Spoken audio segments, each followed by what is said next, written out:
Good morning. Welcome to my YouTube channel, Saint Best Indeed. This is my final day in this lovely, beautiful island. Especially West St. Elizabeth, where we had the desecration by the terrible bee. Folks, I'm here on the hillside, and I had promised you I would show you a plant that has been integral in my family life to help us on the path to health. Now folks, I want you to listen carefully. Everything that is said here, there is a warning attached. I am not a medical practitioner, so whatever you do, you have to do it at your own risk, and there will be no liability attached to this, brethren. So with that said, let me just say, how do I know that this plant I'm introducing to you is any good for what I will mention later? Let me say it straight. The proof of the pudding is in the eating. And I have tasted, I have experienced, and I have seen the dramatic and revolutionary effect that this herb has when you need to take it. So that said, stand by as I give you a view and introduce you to this plant. So here it is. Here is the first installment. And when I say installment, I'm giving you a younger plant, and I'll move up accordingly. I'm right on the hillside, as you can see, of my friend's property. And here is your first installment of a plant that we locally call pepper-rod. Here is the pepper-rod.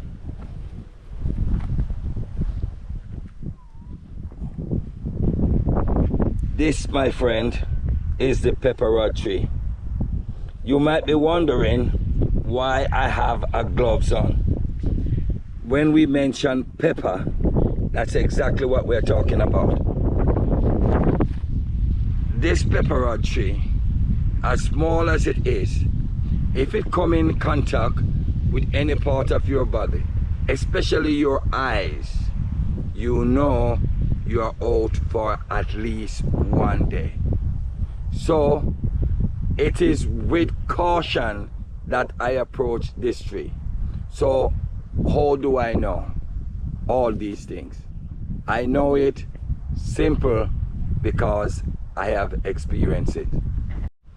I'm giving you a larger version of the same plant. Well, we say tree, we say plant. In Jamaica, we mean the same thing, you know? And I know there are many people who would like to make their correction. That's no problem. But as long as you understand the message I'm trying to bring out, here we are with a larger version. No, the pepper-rod tree is a wild bush. It actually infests your property if you don't cull it or continuously make sure or ensure that you get rid of it. So no matter how you try, you will never be rid of it though. And while I'm saying that, there's another plant I want to show you.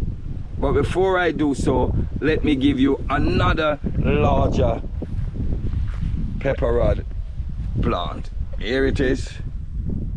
Here is the larger pepper-rod plant here. And an even larger one here.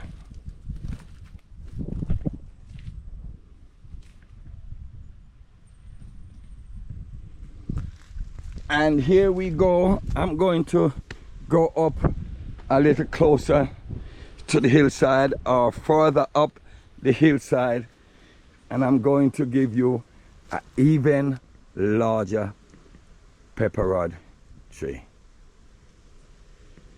Now, this one is the one you would probably want to use. You see the size of this one is very big. As I say, it is potent when it comes to its composite.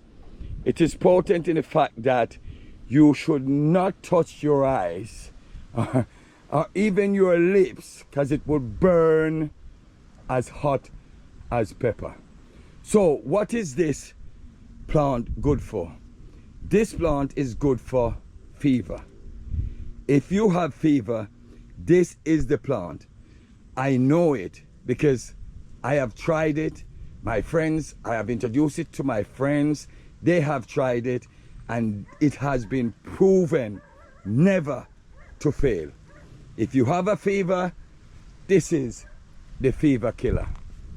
Now folks, here it is. I'm taking my time. I might have to destroy this plant because, and the mosquitoes, well, they are having a field day with me. No, this plant is so potent that you cannot use the leaves as any form of remedy. Well, if you're cooking your pot, not advised, of course, but just for reference, if you're cooking your pot and you put a leaf in your pot, you probably will get it tasting nice and peppery, but not recommended. However, here I am. I'm going to put the camera down in a moment and I'll show you how to deal with this PEPER-ROD fever eliminator, fever terminator. No better cure for fever. So here I am. I'm trying my best to get these twigs away from this plant, and I'm going to see if I can dislodge it from the ground.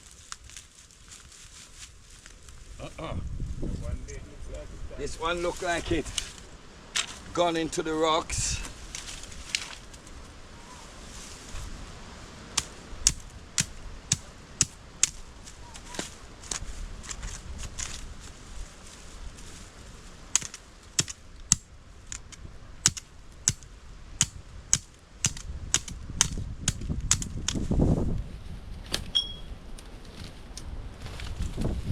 Yep, all sorted. So here we are. I can discard all of that. What we need here is just the root. It is advisable that we don't go below the root. Sorry. Yeah, I can make mistake too. We don't go above the root when we're doing this. I want to show you something to the side here, but I can't because I don't want to move my position. So I have a bit of stump or a part of a tree that is left in the ground. And what I'm going to do here, if you can see me nicely, I hope so. Here we go. That bit discarded. Now this plant is a terror to your landscape, but it's the best medicine for fever. Best herbal medicine. I remember the first time I was introduced to this plant. I was in my teens and I had fever for about around 3 or 4 days. My brother came to the house and he said to me, "What's wrong with you?" I said, "Fever is killing me." You know, figure of speech, or we termed it in Jamaica, of course. And he said to me, okay. He went, he got one of this, cut it up,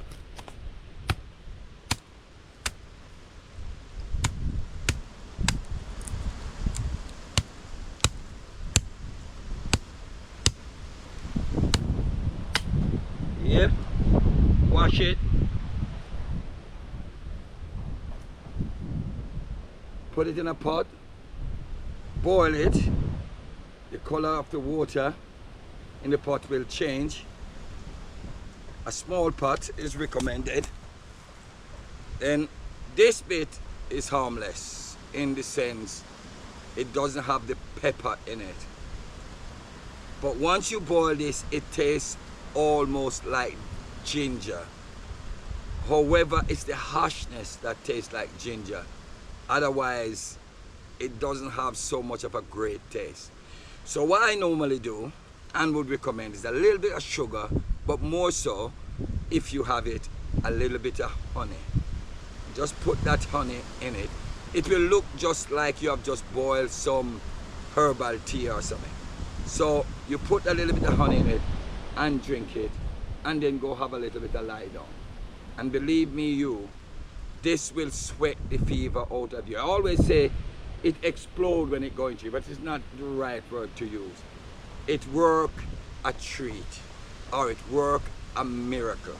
And folks, I have introduced this to friends, and every single one of my friends, and every time I come to Jamaica, I take a bit with me, except for this time on. I won't even be taking any, because I took so much the last time. So, but it's only for my own personal use, of course. But if anyone come into my path and, you know, they mention the word fever, I say, here comes the fever buster. So, this is what it does. Once you boil it, it just sweat all that fever out of you, and it never fails. Listen, even during COVID, I remember a friend of mine, he said to me, the doctor said to me I should go straight away to the hospital. Yes, the doctor went to visit him and said, the hospital is the best place for you right now. He refuses to go to the hospital. And he called me, and when he spoke to me, I said to him, have you got fever? He said, yes. And folks, listen to me. In most of our illnesses to do with any form of corona or cold, you know, what we recognize is that the fever is the worst part of those things, because the fever immediately weakens your immune system. It weakens your body, and it also takes away your appetite. You see, your appetite is where you actually get your energy, your sustenance, is where you get your vitamin, your everything from that you eat, you name it. Because I'm not an expert and I'm not pretending to be one. So when you eat, your food is your best medicine. But when something go wrong and you can't eat, you can't build back up your system. And you know something, I want to add this, because I remember I had COVID, although I wasn't tested, but I knew I had it. You know, because when it happened, I started wearing my mask. And let me say, I lost my taste, I lost my smell. But you know what? I ate like a horse. Why? Not because it tastes good, not because it smells good, but because I know it was always good in the past, so it will still be good. Always prepare in the same way. So I ate it and said to myself, if it doesn't come back up, then what's the big deal? It will do exactly what it has been doing before. And it didn't take any time. I was still at work even though I had COVID. Nobody even knew I had COVID, except that I was wearing a mask at that time, even though I had an exemption. So listen folks, as I was doing it to protect other people, but that just tells you how. So does this help COVID or any form of cold? Certainly not. What it does, it takes away the fever that weakens the body and prevent you from getting the sustenance you need that will aid in your recovery. So know you have it, and know I will say this to you in closing. Folks, I am not a doctor. I don't pretend to be one. I'm not even a herbalist. I don't pretend to be one. I do know that herbs is for the healing of the nation. I have been exposed to many people in the past who have been using the local herbs that we have around us effectively. However, I want you to know that you need to consult your physician, because you are taking this at your own risk. And I know for sure I've used it with myself, my family, and my friends, and there is no complaint, there's no side effect that we know of. However, don't forget, we are not physicians, we are just here to share the good news with you all, like it has been shared in time past. You know, instead of running to the doctor for everything. And I could extend this conversation this morning, but it's my last day here in Jamaica. And folks, you don't want me to miss my plane, even though I probably wouldn't mind. And yes, there is no electricity, we have water, food is available, we haven't got no Wi-Fi, but life is G-O-O-O-O-O good. Very G-O-O good. I've got health, I've got strength, I've got sunshine in my life. And here I am trying to help someone. Folks, this is like almost drinking pure water with a little bit of ginger in it when you boil it. And the effect of it work a miracle against fever. Don't forget to subscribe. Don't forget to like, and don't forget to share. And even if you don't like, share it with someone to tell them exactly what you don't like. This is Saint Bess indeed. Check it out.